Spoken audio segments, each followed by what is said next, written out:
ते धर्म की लक्ष्मी बहुरी मिलेगी यार। देवी जी अगर आप जाना चाहती हो तो जाओ, मैंने कभी आपका दुरुपयोग नहीं किया, कभी आपका अपमान नहीं किया। लक्ष्मी ने कहा कि जो वरदान तुमने कहा था वो वरदान मांग लो, जो मांग लोगे हम तुम्हें वही देंगे। सेठ जी ने सबसे छोटी बहू की बात को मांगा, न धन मांगा, न सोने चांदी मांगे, न व्यापार की कोई वस्तु मांगी।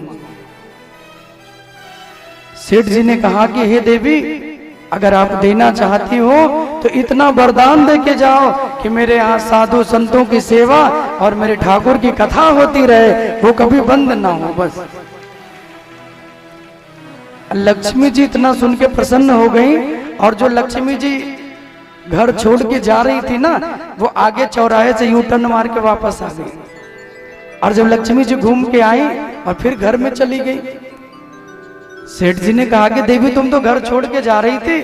देवी ने कहा कमाल करते हो सेठ जी, जिन घरों में मेरे ठाकुर की सेवा होती रहेगी क्या मैं उस घर को छोड़ के कभी जाऊंगी? जहां मेरे भगवान रहे वहां लक्ष्मी तो सदा सर्वदा के लिए निवास करती है। इसलिए यदि आपने सच्चे मन से नारायण को मना लिया तो लक्ष्मी को बुलाने की जरूरत पड़ेगी ही नहीं, वो भगवान के चरणों की सेवा करने के लिए अपने आप दौड़ी दौड़ी चली आएंगी। राधे राधे बोलना पड़ेगा, राधे राधे, ऐसे नहीं, जोर से बोलना पड़ेगा, और जोर से बोलना पड़ेगा। अगर तुमने नारायण की भक्ति कर ली ना तो तुम्हें किसी की आवश्यकता नहीं पड़ेगी। लेकिन लोग भगवान को नहीं बल्कि लक्ष्मी की ज्यादा पूजा करते हैं। लक्ष्मी जी की आरती हो तो देखिए कितने उच्च स्वर में लोग गाते हैं। कभी सुना है लक्ष्मी जी की आरती कहीं 4 से 10 देवियां मिलकर कर रही हो? इतने ऊंचे स्वर से गाएंगे देवी जितना हो सब मुझे ही दे देना, किसी और को न मिले। और जहां पे ये लाइन आती है कि तन मन धन सब तेरा, स्वामी सब कुछ है तेरा, हो तेरा तुझको अर्पण, प्रभु का प्रभु को समर्पण, क्या लागे मेरा, ओम जय जगदीश हरे। जब मंदिर में ये लाइन आती है कि तन मन, तब तो लोग बड़े जोर जोर से कहते तन भी ले लो मन भी ले लो। जहां धन आता है ना कुछ लोग चुप हो जाते हैं। धन मन धन, धन कहते ही नहीं, सब तेरा। उनको लगता है कि ऐसा ना हो कि भगवान है धन कहने के ठाकुर जी ले ले, तन ले लीजिए प्रभु कोई बात नहीं, मन ले लीजिए, लेकिन हमारे धन को छोड़ दीजिएगा, धन न लीजिएगा। भगवान कहते कोई वस्तु अगर व्यक्ति मुझे समर्पित करता है तो उस वस्तु को मैं लेता नहीं हूं, बल्कि जो व्यक्ति देता है उसका कई गुना करके मैं उसे वापस करता हूं। ये भगवान का नियम है। तो ये नहीं कि अगर हम कहेंगे कि भाई धन आपका है तो ठाकुर जी आके रजिस्ट्री कर लेंगे आपके मकान की, ऐसा थोड़ी होगा। जो कुछ है वो प्रभु का ही तो है। 9 प्रकार की भक्ति भागवत जी में बताई गई, और 9 प्रकार की भक्ति में एक भी भक्ति जो कर ले उसका जीवन बड़ा सुंदर हो जाता है। कि श्रवणम कीर्तनम विष्णु, स्मरणम पाद सेवनम, अर्चनम वंदनम दास्यम, सख्यम आत्मनिवेदनम, सख्यम आत्मनिवेदनम। पहली भक्ति है श्रवणम। ये 9 चीज याद कर लीजिए अपने जीवन में। सबसे पहला काम करिए भगवान की कथा का श्रवण कीजिए, जो आप लोग यहाँ कर रहे हैं। सबसे सुंदर भक्ति है श्रवणम। जितना अधिक से अधिक हो सके भगवान की कथा को सुनिए। दूसरी भक्ति है कीर्तनम। भगवान का कीर्तन करके उनका नाम जपिए। स्मरणम, उनका ध्यान करिए, और जब भगवान आपके हृदय में आ जाएं तो पाद सेवनम, मन ही मन ठाकुर के चरणों की सेवा करिए, उनका अर्चन करिए, उनका पूजन करिए, उनका वंदन करिए। और 8वीं भक्ति है भगवान से कोई संबंध बनाइए। जब तक भगवान का व्यक्ति से कोई संबंध नहीं बनेगा या जब तक हम ठाकुर से कोई संबंध नहीं बनाएंगे तब तक प्रेम प्रगाढ़ नहीं होगा। आप लोग अपने बच्चे को ज्यादा प्रेम करते हैं कि पड़ोसी के बच्चे को?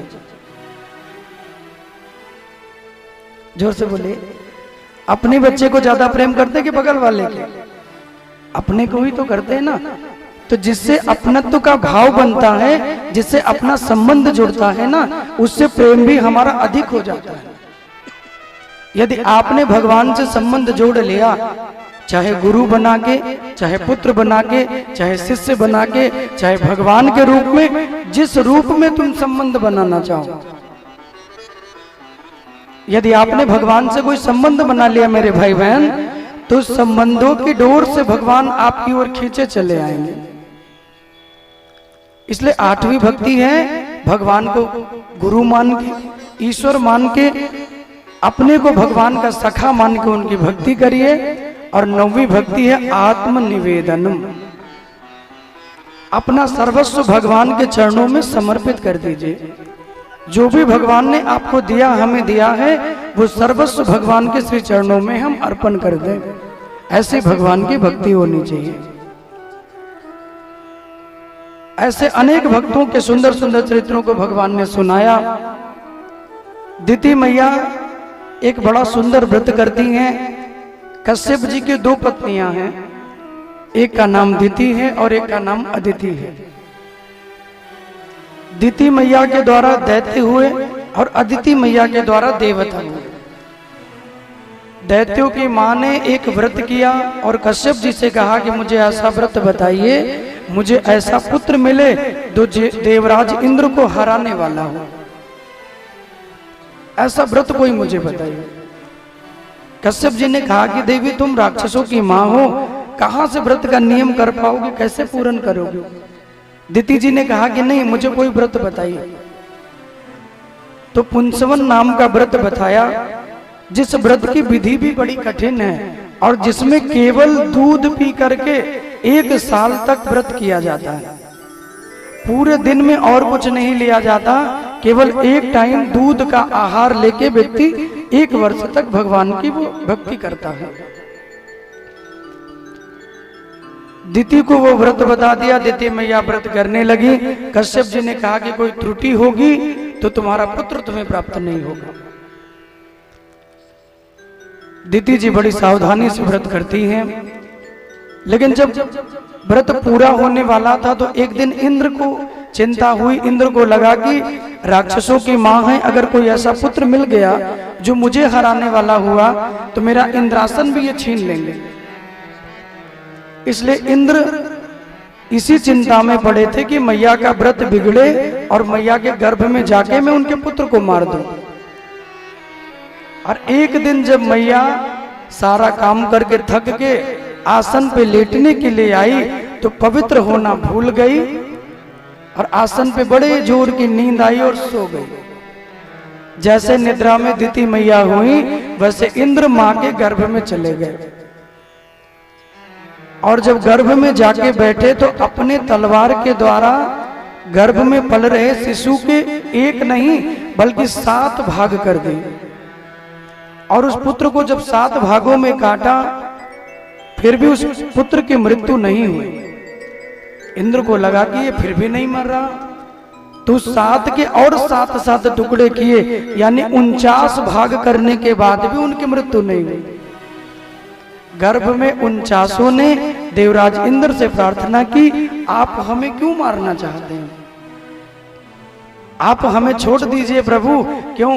क्योंकि हम आपके ही भाई बन के आएंगे। इंद्र ने कहा कहीं ऐसा तो नहीं तुम हमें ही सताओगे? बोले नहीं नहीं, हम तुम्हारे भाई बन के आएंगे, मुझे अपने चरणों में स्थान दीजिए। तब इंद्र मां के गर्भ से बाहर आए और वही एक पुत्र 49 मरुदगण बन के आए। और 49 मरुदगण को इंद्र ने अपने स्वर्ग में स्थान दिया। जब हनुमान जी लंका को जराने के लिए गए तो चले मरुत 49, यही 49 मरुदगण इतने तीव्र से हवाएं चलाने लगे कि वो आग की लपटें पूरी लंका में फैल गई और पल भर में हनुमान जी ने लंका को जला के भस्म कर दिया। बोले हनुमान जी महाराज की जय हो, बोले राघवेंद्र सरकार की की जय हो। पल भर में हनुमान जी ने पूरी लंका जला दी।